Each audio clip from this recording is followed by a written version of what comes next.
Uncle, আপনি আমাদেরকে যেই কথাগুলো বললেন, আমাদেরকে আশা দিলেন, এগুলো কি শুধুই কথার কথা যেমন অন্যান্য রাজনৈতিক নেতারা বলে থাকেন? আপনি কি সত্যি আমাদের দিকটা ভেবে দেখবেন?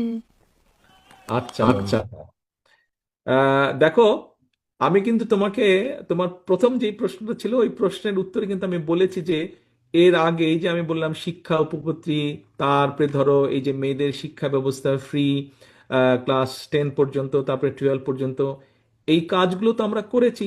তারপরে এই যে বাধ্যতামূলক প্রাথমিক শিক্ষা আইন যেটা, এই কাজগুলো তো আমরা করেছি আগে, তাই না?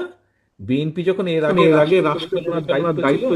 তুমি হয়তো তখন হওনি, কিন্তু তোমার আব্বু আম্মু তখন ছিলেন। তুমি আব্বু আম্মুকে জিজ্ঞেস করলে জানতে পারবে, তোমার টিচারদেরকে জিজ্ঞেস করলে তুমি জানতে পারবে যে বিএনপি যখন আগে দেশ পরিচালনার দায়িত্ব ছিল তখন বিএনপি কাজগুলো করেছে।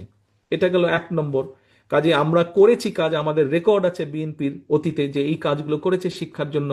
সেই জন্যই মেয়েদের এনরোলমেন্ট বেড়েছে, মেয়েরা এগিয়ে গিয়েছে, ছেলেরাও যেমন এগিয়েছে মেয়েরাও সাথে সাথে এগিয়েছে। এই গেল একটা। আর দ্বিতীয় বিষয় হচ্ছে, সামনে একটা নির্বাচন আছে, তুমি তোমার আব্বু আম্মুকে বলবে যে আঙ্কেলের সাথে আমার কথা হয়েছে, আঙ্কেল বলেছে, আঙ্কেল যে আঙ্কেলরা সরকার দায়িত্ব পেলে আঙ্কেল তারেক আঙ্কেলরা এইভাবে এইভাবে আমাদের শিক্ষার ব্যবস্থা করবে। তারপরে তোমার আব্বু আম্মুকে তুমি চেষ্টা করবে, তোমার চাচা চাচি সবাইকে তুমি চেষ্টা করবে কনভিন্স করার জন্য যাতে ধানের শীষে ভোট দেয়।